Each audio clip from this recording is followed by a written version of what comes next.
Rochelle, and thanks everyone for joining us today. We're very pleased to have with us Dr. Anna Hotton from Chicago. Anna is a research assistant professor in the Department of Medicine at the University of Chicago and director of epidemiology at the Chicago Center for HIV Elimination. As an epidemiologist with training in complex study design and quantitative methods, Dr. Hotton has developed a diverse portfolio of interdisciplinary research aimed at understanding the psychosocial impact of contextual and structural drivers of infectious diseases among populations experiencing health inequities. Her research applies methods from epidemiology and systems science for understanding the impact of socio-structural stressors on infectious disease transmission and evaluation of public health interventions, and involves collaborations across multiple academic, community-based, and public health institutions in Chicago. This work includes several applied epidemiology and agent-based modeling investigations of infectious disease dynamics and prevention interventions, including models of HIV, syphilis, and COVID-19. Dr. Hotton received her Ph.D. in epidemiology from the University of Illinois at Chicago Public Health.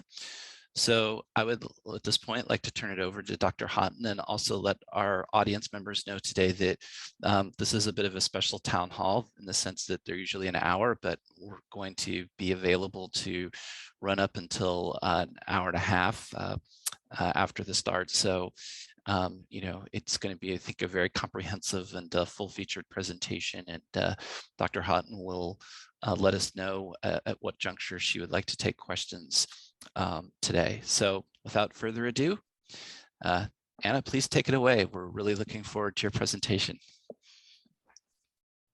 Great, thank you. That looks great. Thanks, Anna. Okay, great. Can everyone see my slides here? Yep, looks perfect. Great. Okay. Let's see. So thank you so much for the introduction and for inviting me to present today. And thank you, Rochelle and Tor, for the help with organizing the talk. So as a quick outline, I'll start with a brief introduction with some background on my research and how I became interested in agent-based modeling. I'll give a brief overview of agent-based modeling, and I'll give an example from some of my own research, and we'll then talk about some of my upcoming and ongoing work. I'll also mention that I tried to balance the level of technicality here for people with a variety of background expertise, but I'm happy to go into more detail either now or later on if there are things that folks would like clarification on. And I'm also really happy to have any feedback because this is a relatively new area of development for me. And so I welcome comments and suggestions. And I hope there will be time at the end for discussion and questions. I'll also, I think there will be a good point to stop sort of midway through after I give some background and introduction where we can do an initial round of questions. So I'm happy to take questions as they come up.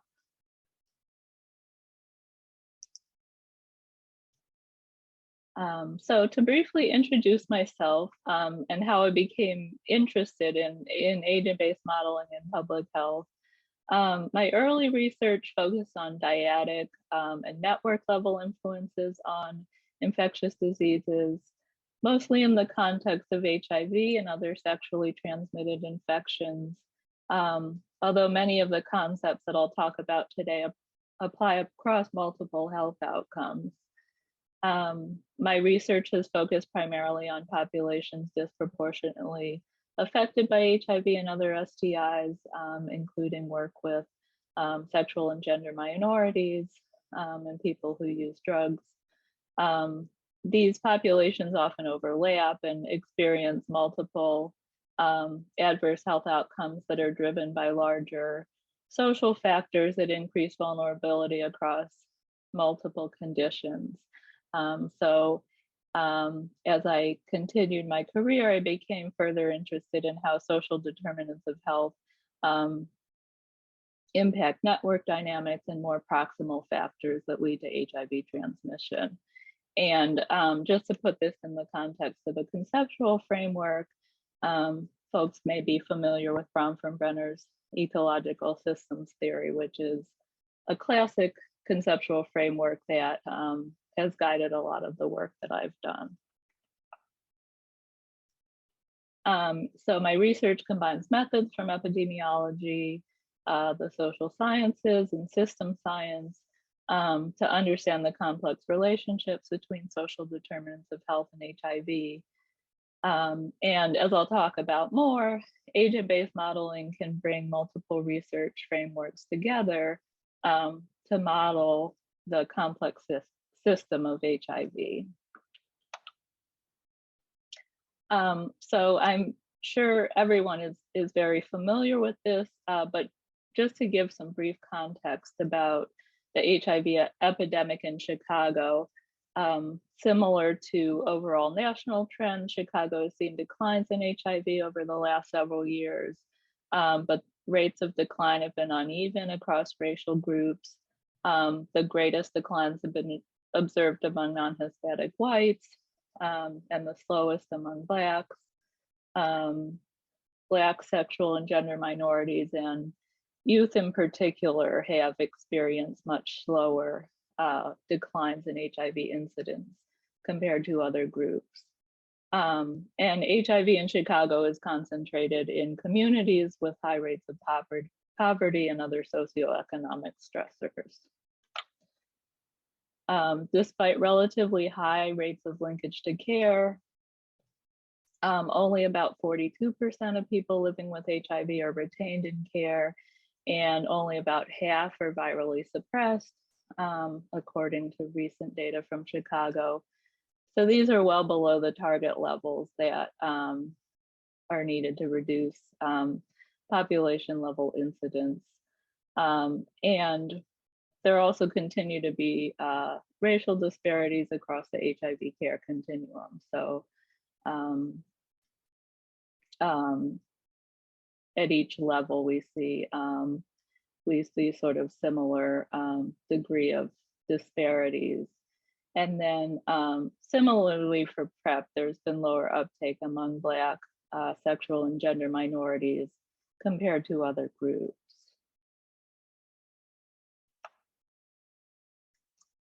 So going forward, there's recognition that interventions will need to focus on socio-structural barriers and more distal influences on HIV transmission, things such as housing, employment, and incarceration.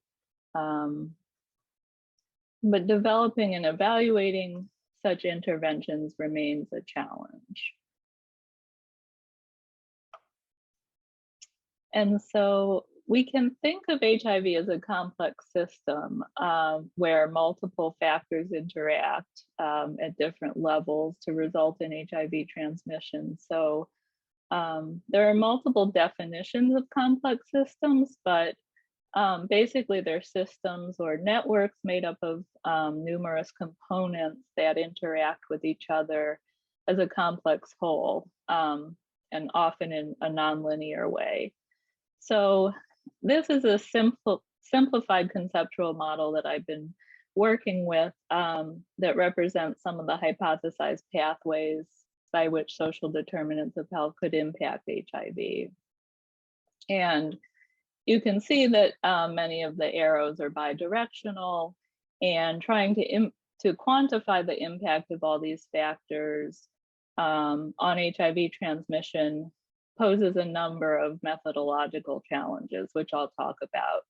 And so this is why a complex systems approach can be useful for understanding HIV transmission. And this complexity lends itself to studying with agent-based models. So numerous studies have demonstrated associations between social determinants of health. So things like housing instability, incarceration, economic hardship, and HIV risk behaviors, psychosocial mediators like substance use or mental health, and engagement in the HIV prevention and care continuums. However, a lot of the evidence, including studies that I've worked on, come from cross-sectional study designs focused on single factors or pathways, or have lacked statistical power for or confounder control. So an effect size magnitude also varies widely across the literature.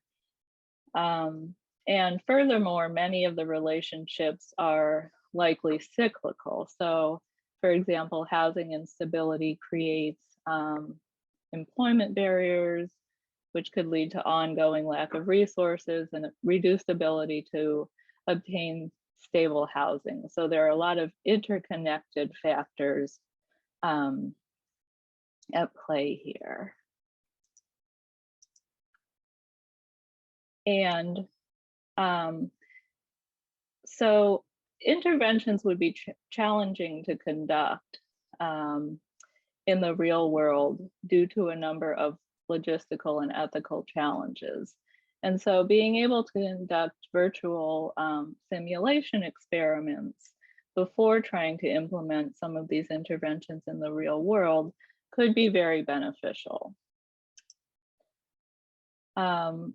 Also, standard statistical models are not well suited to relationships characterized by things like interdependence of effects, feedback loops, or interference. So interference refers to situations where the exposure status of one individual impacts the probability of experiencing a health outcome in another individual. So an example is would be increasing HIV treatment, either ART or PrEP in a community, reduces the risk of HIV transmission, even for people not on PrEP, because of a lower likelihood of coming into contact with someone who's HIV infected and not virally suppressed.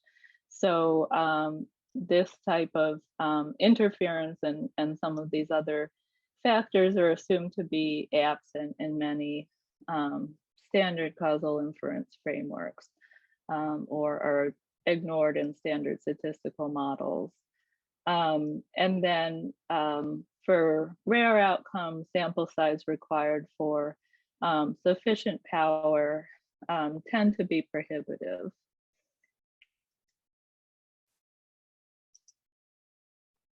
And then when we think about evaluating interventions with standard RCTs, we run into many of the same issues as I described for observational research. So traditionally, RCTs focus on single intervention effects or components, usually holding other factors constant. So there are other designs, so adaptive or factorial designs could be used to answer more complex questions, but often they're again prohibitively expensive. It's prohibitively expensive to conduct RCTs large enough to study multiple contextual factors. And so agent-based models are very complex and computationally resource intensive. So we wouldn't want to use them to answer research questions that could be answered using simpler approaches. But when simpler approaches are inadequate, system science methods can be very useful.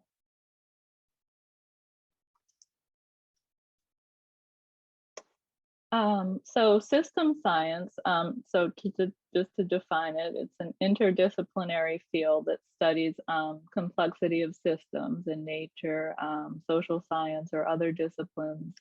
And agent-based modeling is one of its primary methodologies, along with other things like system dynamic modeling and microsimulation modeling, but I'll focus on agent-based modeling today. So I'll now just give a brief introduction to agent-based modeling, and I'll talk about how it can be used in epidemiology. So agent-based modeling is an approach used to model the dynamics of complex systems using computer simulations. And based on the collective interactions of individuals, population level patterns and behaviors can emerge that were not explicitly programmed into the models. So models can generate insights about the processes that lead to observed population level health outcomes. And the figure shows a very simplified abstraction of an ABM, but recent improvements in high performance computing have enabled the simulation of a variety of complex systems, including the spread of infectious diseases, where the agents are people. So those are the examples I'll talk about today, but this can also be used in settings like studying cancer immunotherapy, where the agents are cells. So agents can represent many different things. So agents can have static or dynamic attributes. They can interact with other agents and adapt their behaviors based on their interactions with other agents and with their environment. Environments can represent physical interaction spaces or social or sexual networks. And agents can change their behaviors based on current circumstances and past experiences. So agent-based models capture individual level heterogeneity, and they incorporate stochasticity or randomness in model simulations and uncertainty in input data. And finally, data used to parameterize the models can come from multiple sources. So ABMs often triangulate information from multiple sources where that information couldn't be collected via any single study.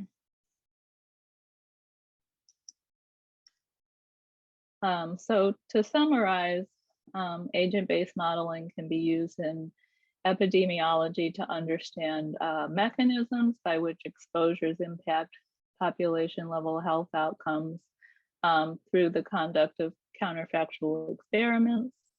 They can also be used to evaluate interventions or combinations of interventions and to investigate the mechanisms by which interventions work.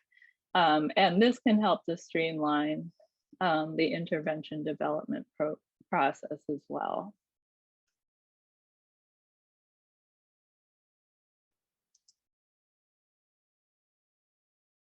So agent-based models lend themselves naturally to counterfactual frameworks because they can be used to mimic randomized controlled trials where we can examine the effect of an exposure or intervention on an outcome while holding other things constant. So the only difference is that in an ABM, the model can be run multiple times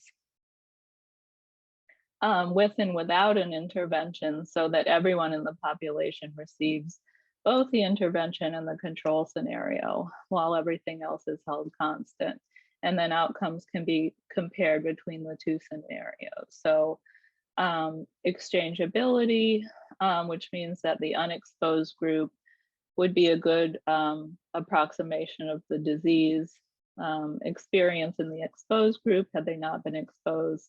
Basically that the intervention and control groups are exchangeable in terms of everything except the intervention or exposure. This is achieved through effective randomization in an RCT, but is guaranteed in an ABM simulation because each simulated run of the model represents a counterfactual since the initial population remains the same.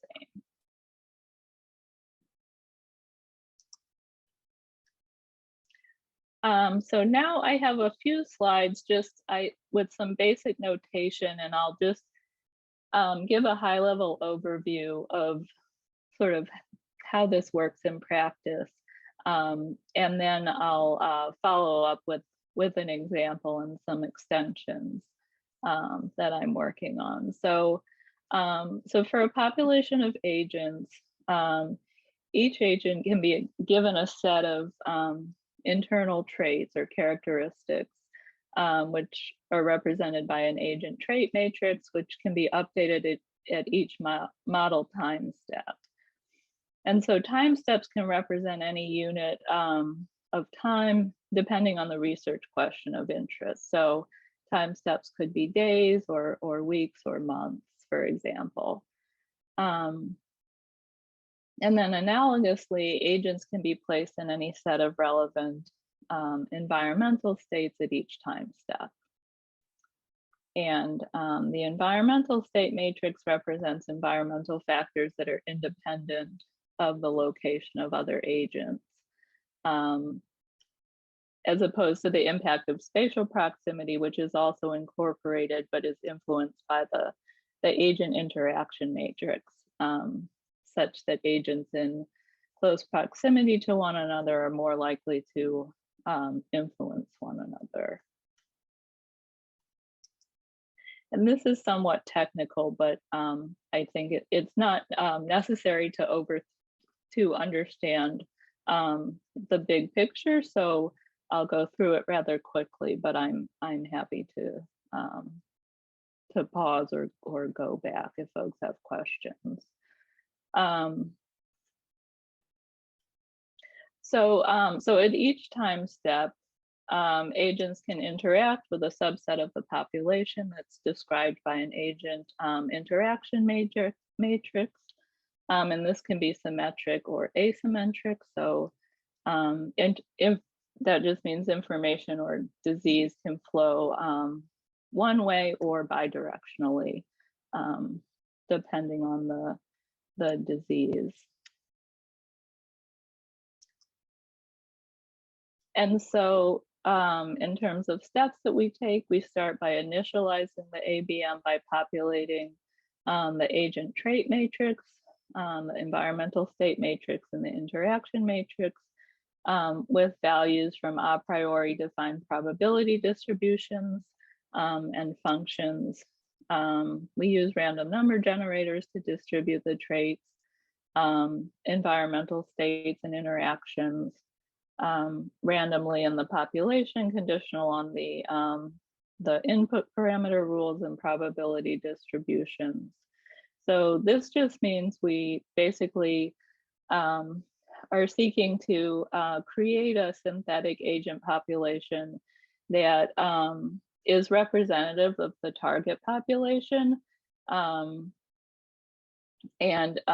is statistically similar to the population we're hoping to generalize to in terms of any relevant traits. So we make sure that the distribution of age and race and gender, for example, would match the population that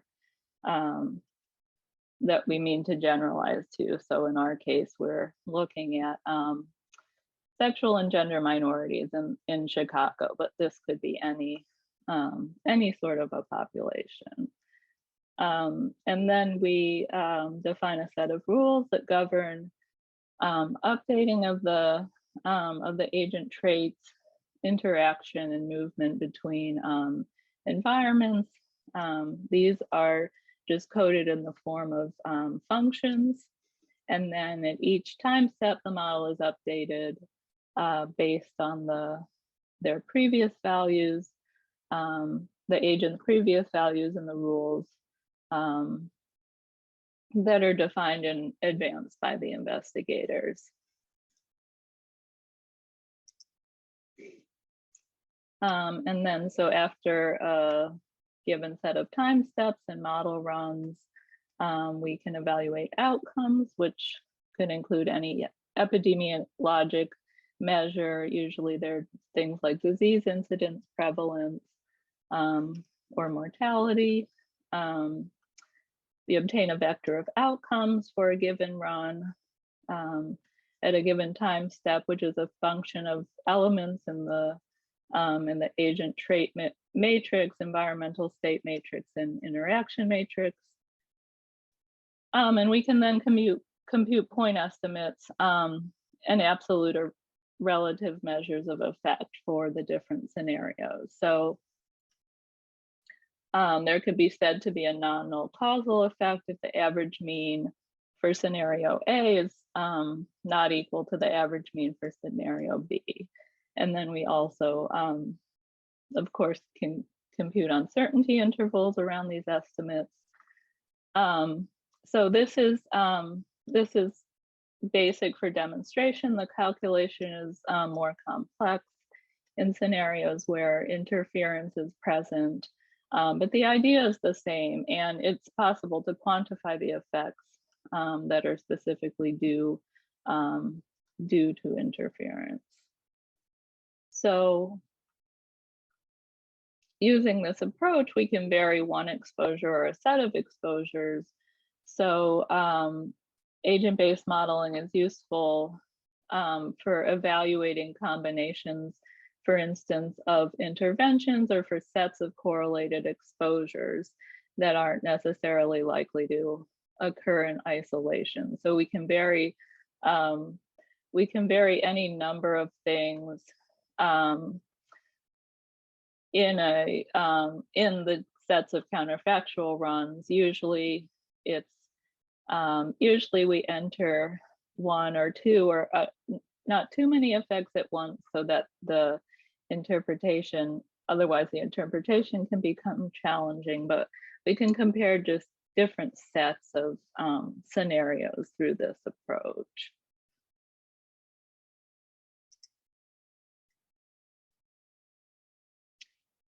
So now I have an example from some research that I've been involved with that uses agent-based modeling to study the impact of HIV prevention interventions for sexual and gender minorities involved with the criminal justice system. And then I'll talk about some extensions of this work, but I thought I'd pause here for questions. If anyone has questions on the previous set of slides, feel free to put those in the chat or let me know if I can clarify anything.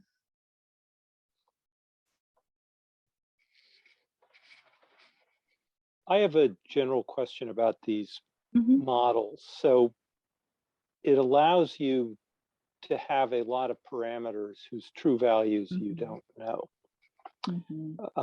and to make a complex assumptions about a process which you also don't know about.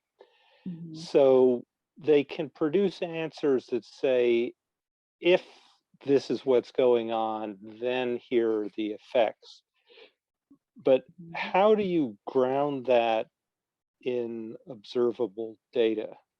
Because the flip side of saying that it's complex is that if things were slightly different, you might have a much different result. And you can't possibly enumerate all of the possible combinations of things, even within the space of, a single modeling framework.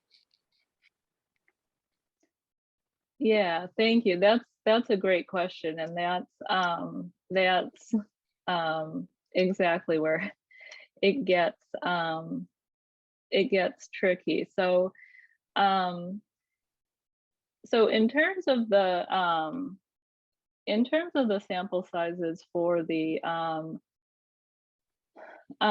input parameters, obviously, the ideal situation is where we have a relatively precise estimate of effect for the input parameters, and we have somewhat of an idea of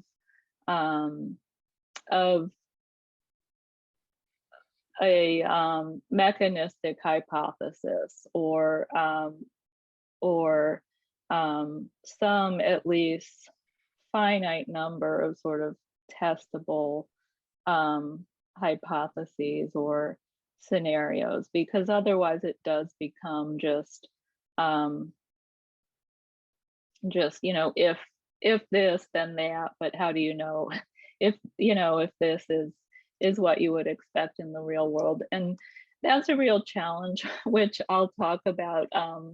I have some slides a little bit later. That's one of the things that I've been trying to think about, is whether we can more systematically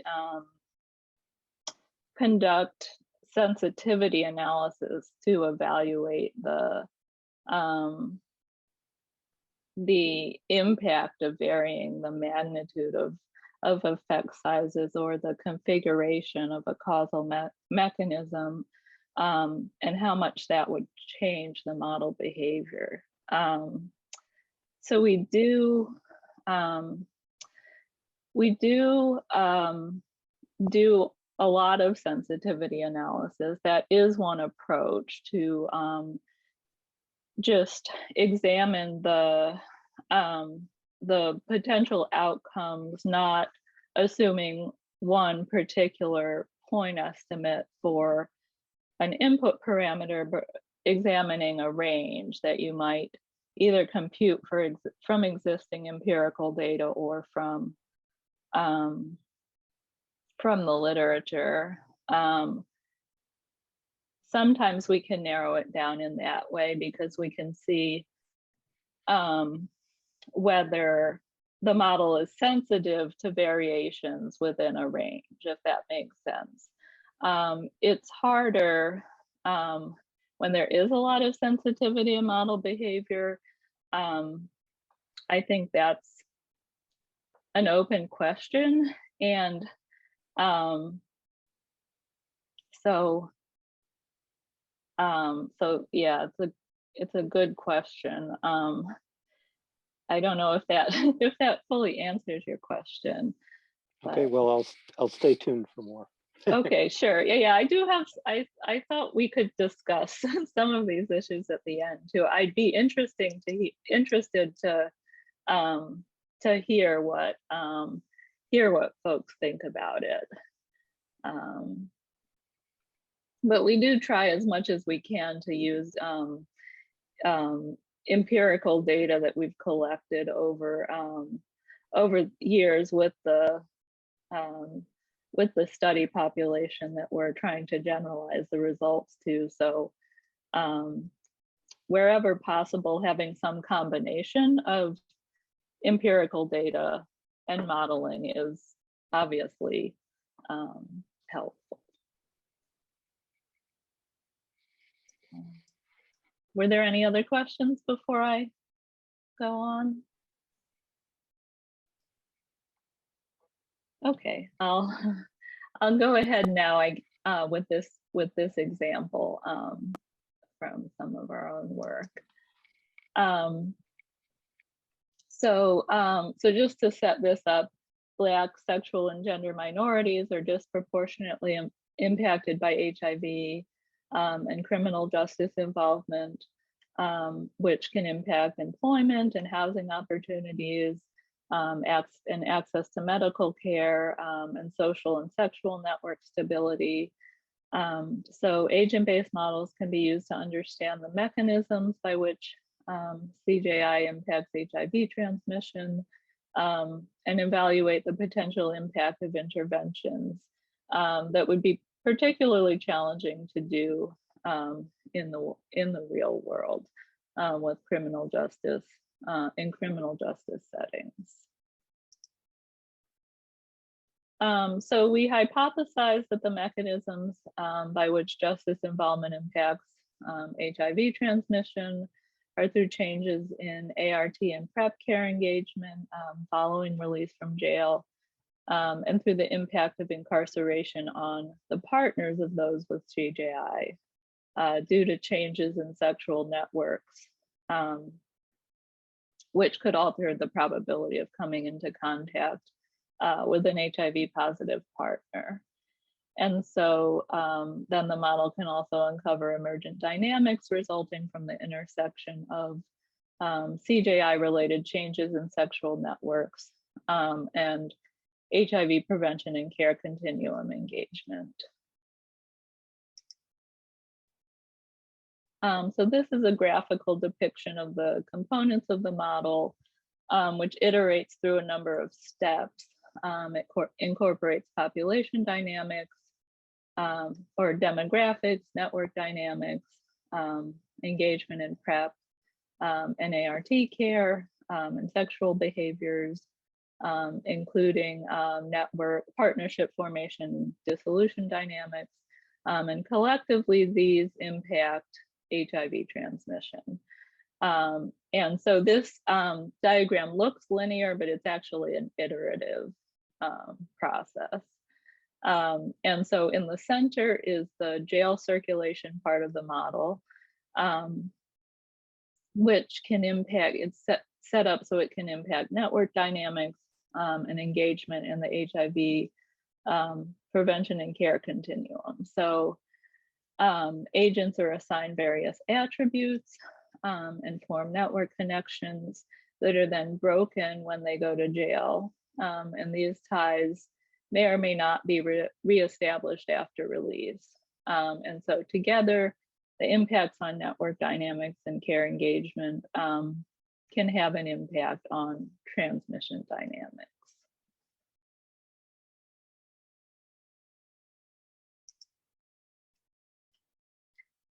So the model is based on an agent population of 10,000 agents representing younger Black sexual and gender minorities in Chicago. The parameters values for the sexual networks and behaviors and clinical care engagement were estimated from local cohort studies and clinical data, and then validated or the model was calibrated against local public health surveillance estimates of HIV incidence and prevalence.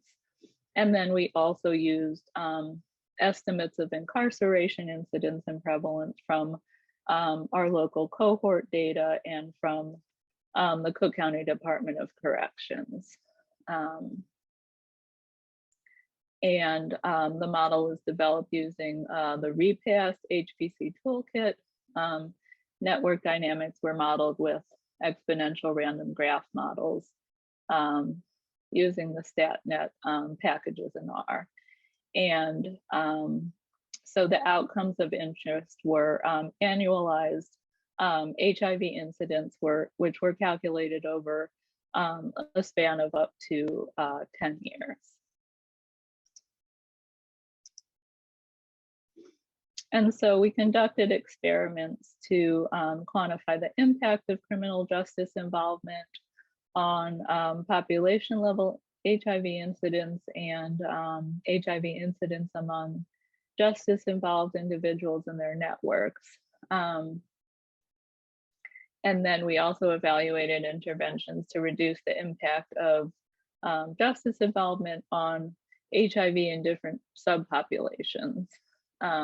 So examples of interventions would be reducing disruption in HIV care or PrEP care after release. So things like interventions to facilitate linkage to care or reducing things like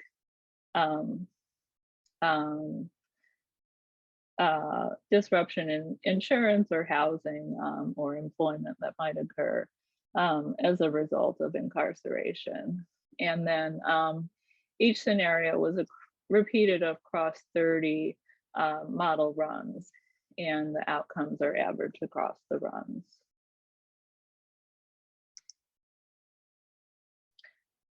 So we observed higher HIV incidence among individuals who were ever versus never incarcerated.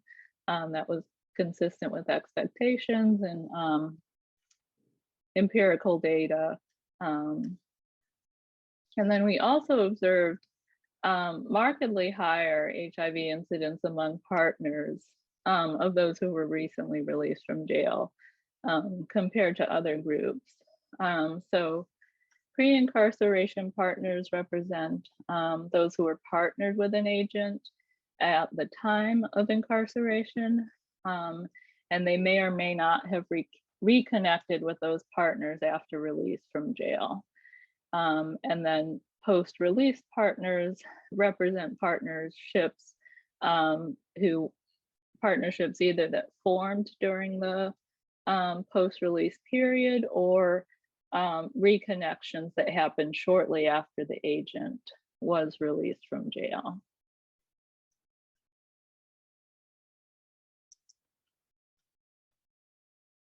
And so this slide shows the results of an analysis we conducted to try to understand the reasons for this high HIV incidence among partners of recently released agents. So we see that HIV incidence among the partners increases as the likelihood of reconnecting with the agents after release increases. So that would be from left to right on the screen in the teal boxes. The reddish orange boxes are the overall population estimates. And those trends are much less pronounced.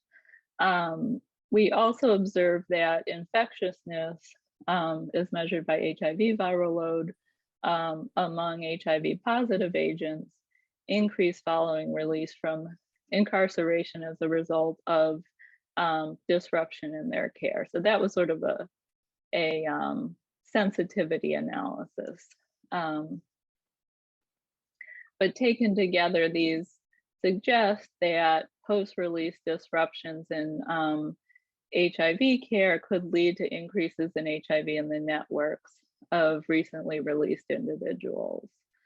And based on this analysis, it looks less like network disruption was driving this effect, because the boxes on the left would represent higher network disruption because they represent lower probability of connecting to a partner after release. And so one of the hypotheses that we had was that because of disruption in the networks of agents whose partners went to jail, they might have an increased risk related to more partner turnover or having new partners because of that, the break in that tie. And so that did not seem to be supported by these results, assuming that our assumptions about the network dynamics were reasonable. And these were all based on empirical data from the population in Chicago. So they were data-driven hypotheses and assumptions. But so next, we experimented with varying levels of care disruption and with an intervention that improved care engagement for incarcerated individuals.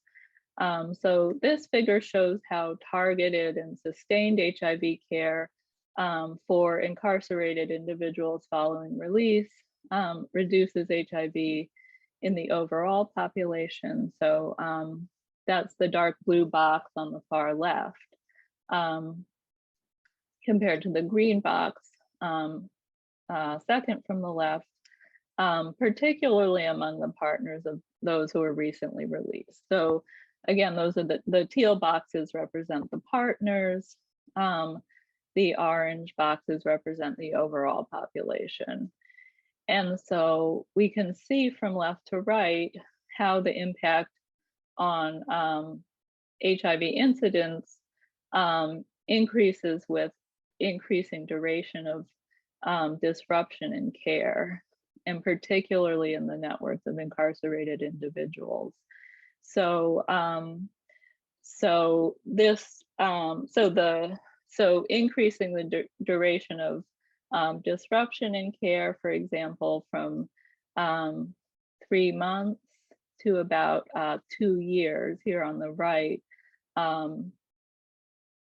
significantly increased the HIV incidence among the partners and in the total population. So it sort of demonstrates the impact that disruptions in people's care post-release could have on overall HIV incidence. And then of note also is that the no change in care scenario, so that's scenario B in the green box here, that reflects a baseline average care engagement, which was suboptimal in the population before incarceration. So that was based on local population level data. And so that scenario assumes no intervention to improve care among people going to jail, but no exacerbation of care disruption following release. So that just represents a maintenance of the status quo. And so that's sort of the comparison condition for the intervention. And so targeted and sustained care meant that all incarcerated HIV positive agents were put on ART following release and were assumed to be maximally adherent. So this represents a best case scenario. And this just shows a comparison of the intervention and control scenarios for the post-release partners and the overall populations. This was at the end of the simulation. So we can see that there was a significant reduction in HIV incidence among the partners of incarcerated individuals, and to a lesser degree, but a non-null effect in the population overall. So so this gives us an idea about the potential impacts that an intervention like this could potentially have.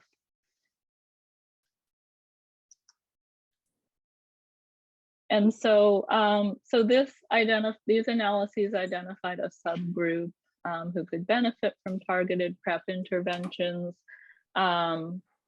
which may have been hard to identify using observational research designs.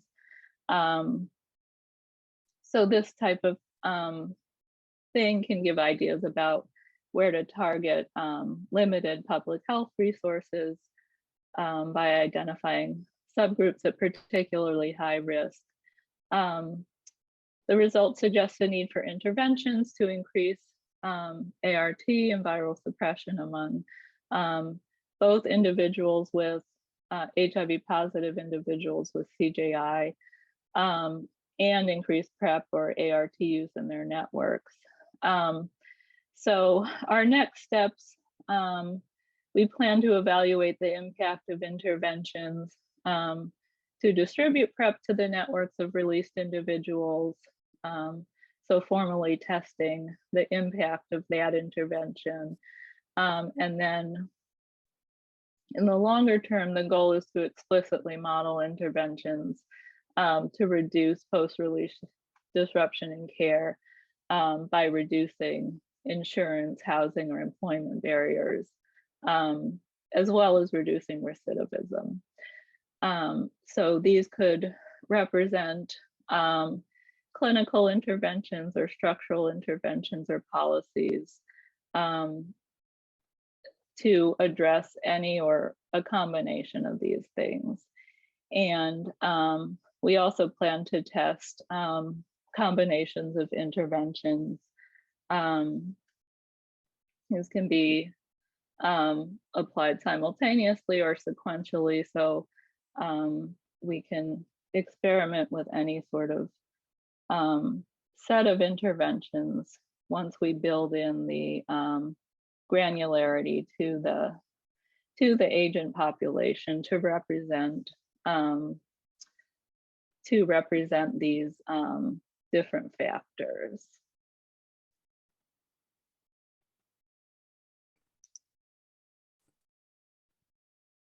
But there are a number of open questions. There are areas for future research and work with this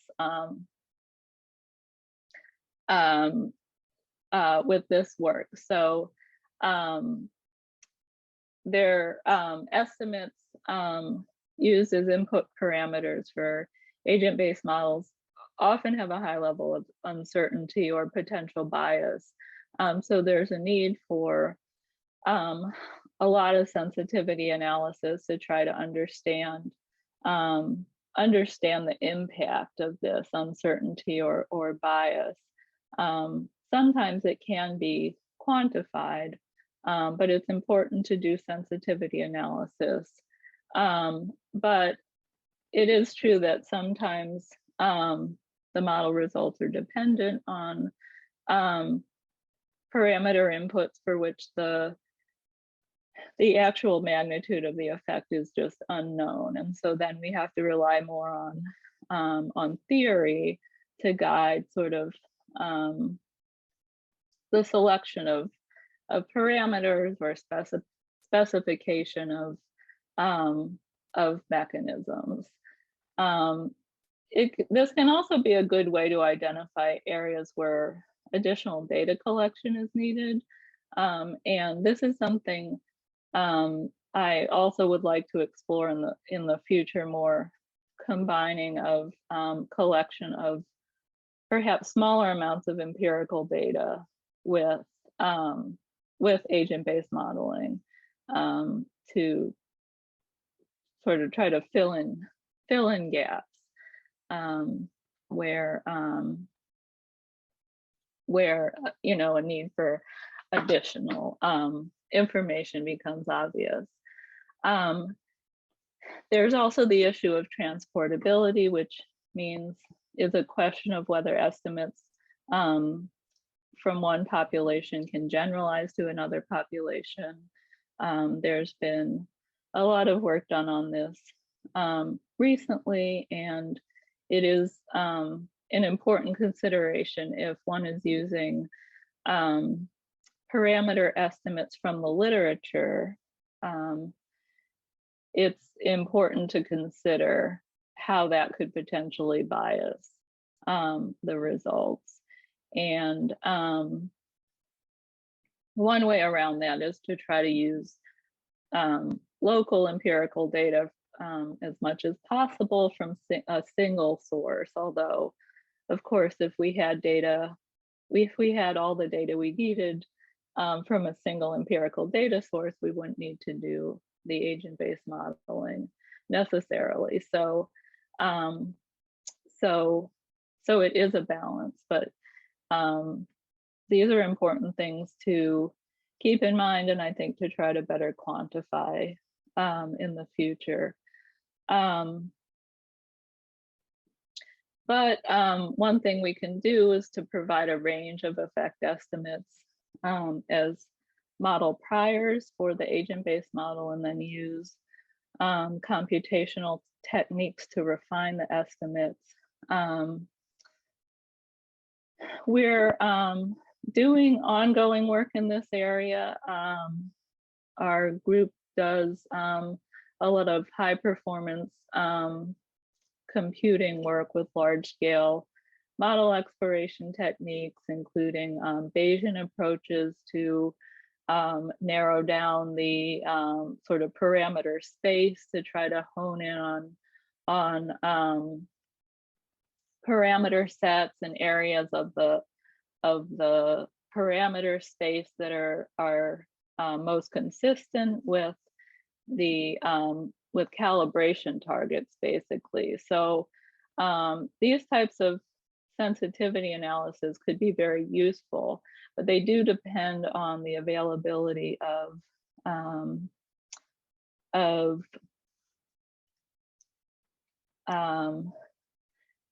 sort of fairly precise empirical calibration targets. So that would be like estimates of HIV incidence, against which to calibrate the model, which we obtain from our cohort studies and surveillance data from the Chicago Department of Public Health.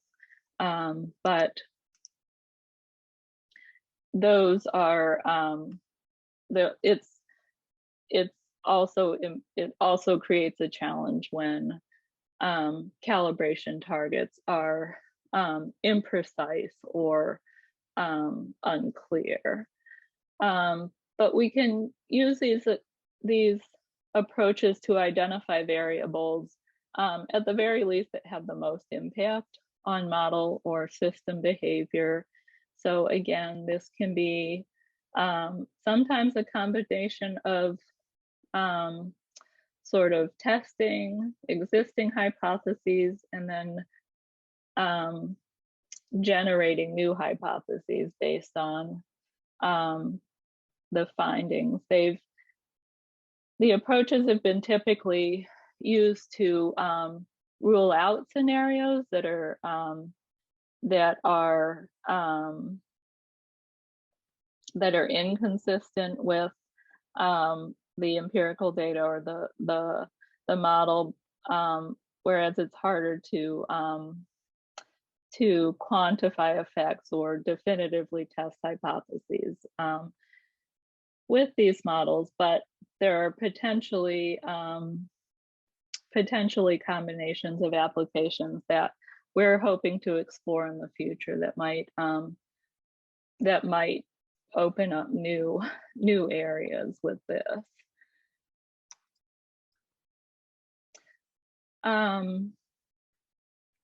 So these are just extensions and ongoing work. So as I said, we plan to extend our existing model to incorporate additional social determinants and evaluate their impact. The goal is to increase the granularity of the synthetic population in order to represent HIV with greater realism so that we can examine more nuanced research questions. So we're trying to add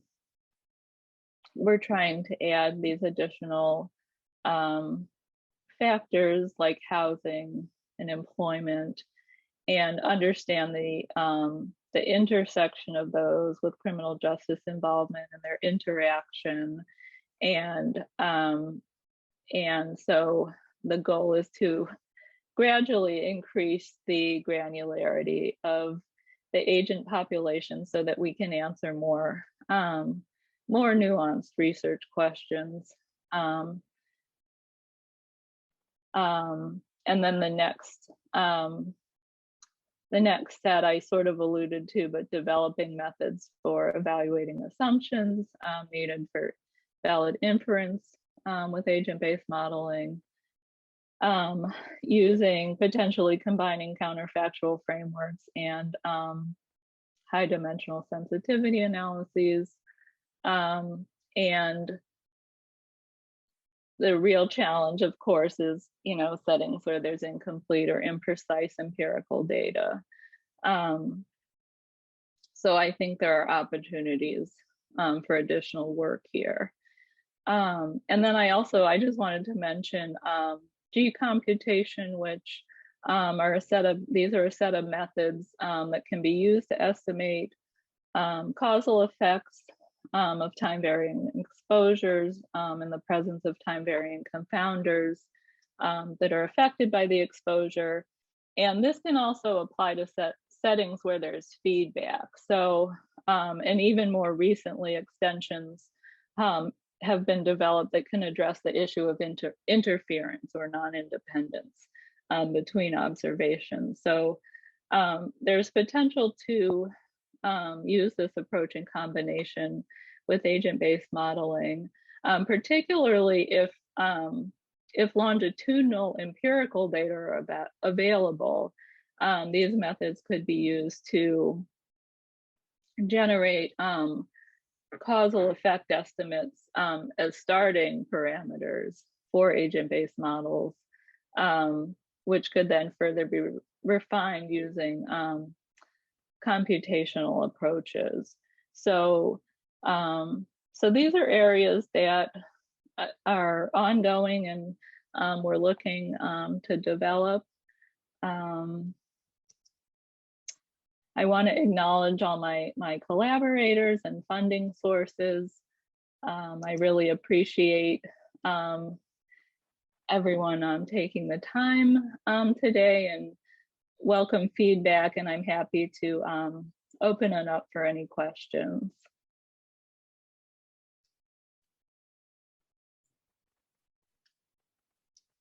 Just a point of clarification on the slides you presented for the overall population.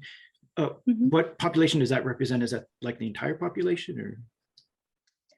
Oh, for the CJI experiments? Yeah. Is that meant to estimate the general population, or? Oh, yes, I'm sorry. That's a good question. So those are, that is the overall population of young Black sexual and gender minorities. So MSM and trans women are the population in the model. So yeah, you can see that the incidence is pretty high, and this was calibrated to local data. But yes, that's what the overall population represents. Got it.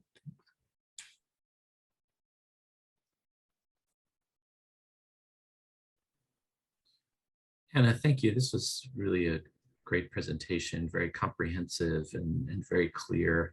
I was wondering if you could speak a little bit to the software tools that you used to conduct this work, and how off the shelf are they versus custom written for the applications you're undertaking? Sure, that's a great question. And actually, I can share, I should have shared a link to our GitHub pages. I can include that. I'm happy to share this, and I can include a link to that. So all of our programs are open source. So we use the RePass HPC computing framework, which is it was developed at Argonne National Laboratory. Jonathan Ozick and Nick Collier are my colleagues who do the software development and implementation. It's currently written in C++, but they just released a version for Python, and we're in the process of updating it updating it to a Python-based version in hopes of making it more accessible. And so it's there are different versions of RePass there, and I can also provide a link. I'm happy to provide a link to some papers and links to these tools if you're interested. There's a simplified version, I think, called RePass Symphony, which can be used on a desktop, and then there's a more inclusive, comprehensive package geared toward more technical programmers that's available. But yeah, so that's the software that we use, and we're hoping to develop more and more sort of modular frameworks that can easily be shared back and forth and make the software more accessible. That has been more challenging in the past, but the group of Argonne does a lot of work around maintaining the software and making it open source. And so I'm happy to share those links.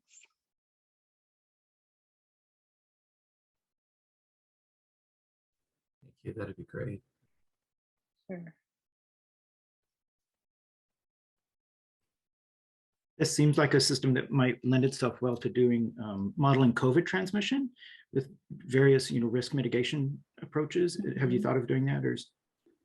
Yeah, that's a great question. We have actually done some COVID modeling. We have a project. Well, so first, the group at Argonne, my collaborators in Argonne, have been involved sort of with the Chicago and Illinois Departments of Public Health from the beginning of the pandemic, doing forecasting for COVID-19. So they have a model. I can also send some links to those resources if you're interested. But we do actually have a project, which is a smaller sub-project where we're actually trying to model the impact of social determinants on COVID-19 transmission. And so that work is underway, and it's a lot of the same issues that come up with HIV, and a lot of overlap in the population. So yes, definitely applicable to COVID, and hopefully we'll have some findings from that work later this year to share. Before people rush to embrace that, I will share that Travis Porco, who's a modeler at UCSF, did a project using an agent-based modeling framework in C++. I don't remember if it was React or something else. The result of which was that he said he vowed he would never use C++ for anything again. C++ is a really unforgiving language. Now, Python's a lot friendlier, so that might help. Yes, that's a great point. And I will say I don't know C++ at all. So I am looking forward to having a version in Python that I can more easily interact with. But we do a lot of interfacing between R and C++, and it is very it's not user friendly. And often I think people who have had previous knowledge of C++ aren't familiar with the more recent version. So yeah, using Python should make it much more accessible, hopefully. I have a question about the subject. When I saw it, I thought I was going to see an analysis of what would happen if fewer people went to prison. Have you looked at that? If you haven't, I would suggest that you could. Yes, yeah, that's a great point. So I do want to revisit that.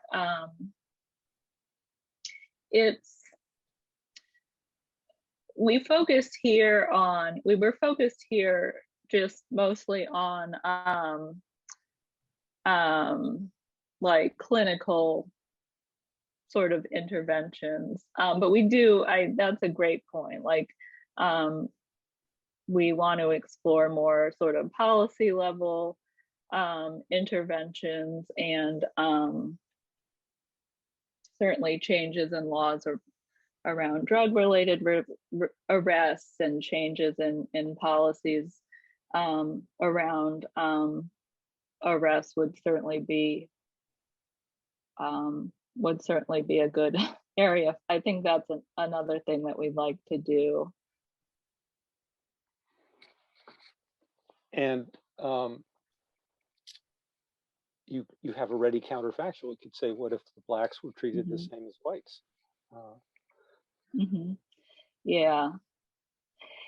Yeah, definitely. And that's that's the thing. Like we can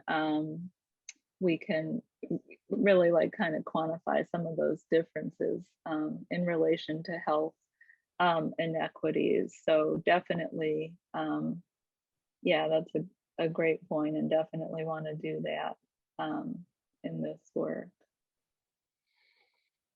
So you primarily you're looking at the difference between the two scenarios that you investigated, but Yeah. how are you doing at fitting the overall level of incidence? You mentioned that you got that from the data. Is that like coming out of your model, or have you just thrown in a constant so that you get the right incidence? Oh, yeah, so that's a good question. Yeah, so that arises from that's an emergent property of the model that we test against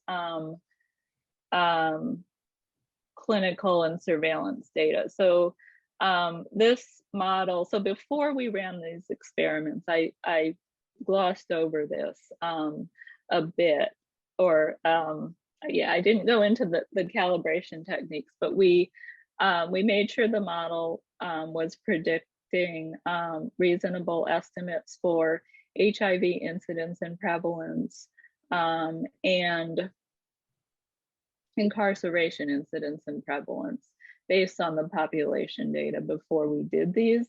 And so the HIV calibration targets were around 5 to 6% for incidence for this population, and about I think around 30% prevalence. And so the model, we ran a series of calibration experiments using the set of input parameters that we had to make sure that the model was producing incidence and prevalence that were consistent with expectation. And then once we did that, we used that as the starting point. We made sure the model was behaving consistently, and it had reached sort of an equilibrium in terms of the incidence and prevalence, and then we run these experiments. I'd be, we should probably talk offline, but I'd be really curious how you got there.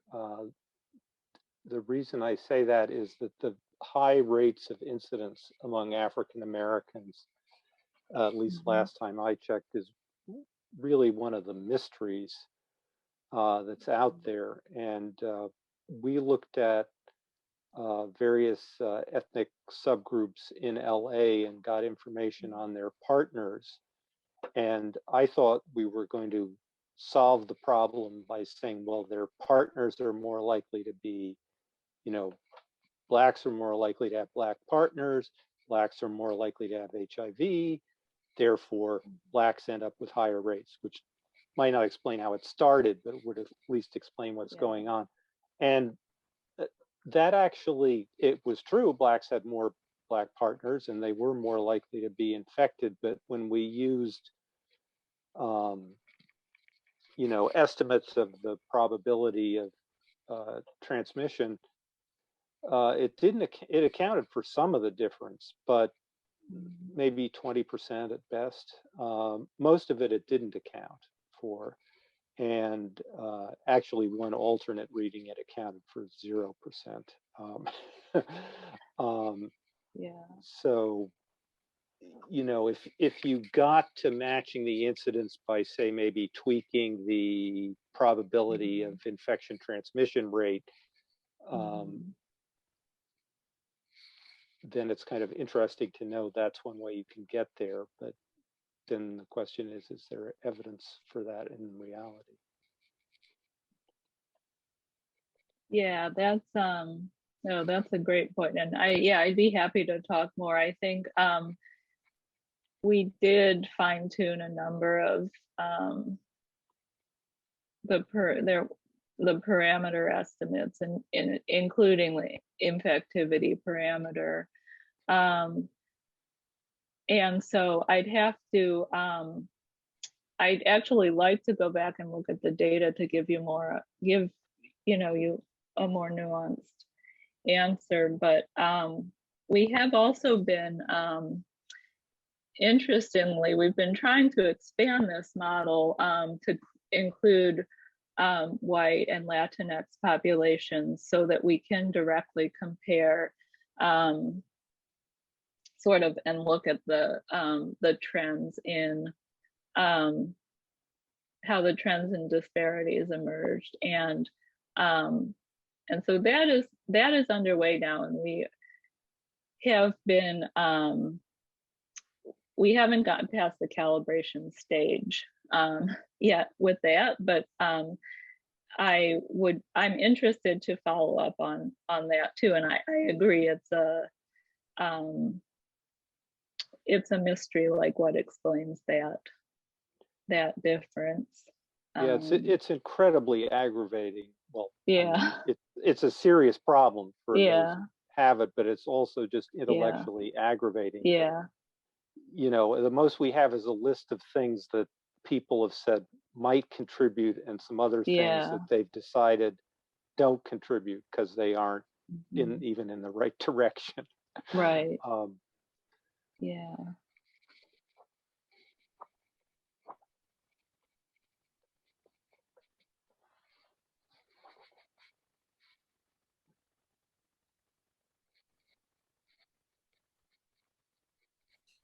Other questions for Dr. Hotton? Thank you for the questions.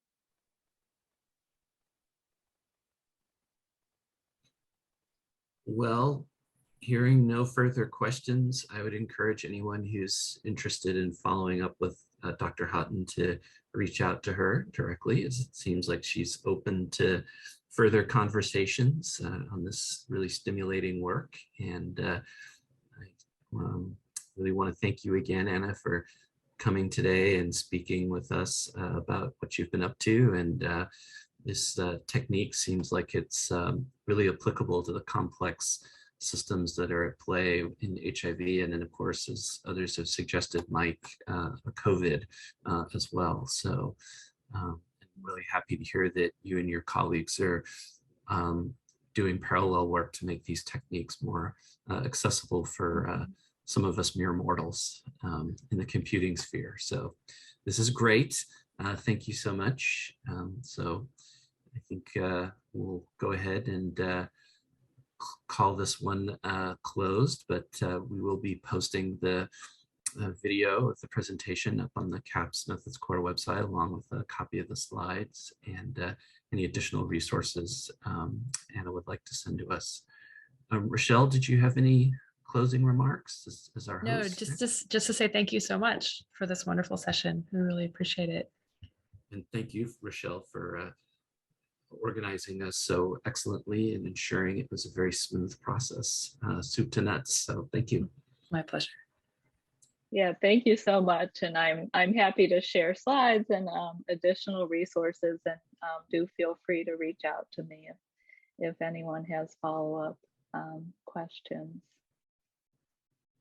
Yeah, this was really great, Anna. You really demystified a lot of agent-based modeling for me. I've heard people talk about it here and there, snippets, but this was really a wonderful treatment of it. So thank you again.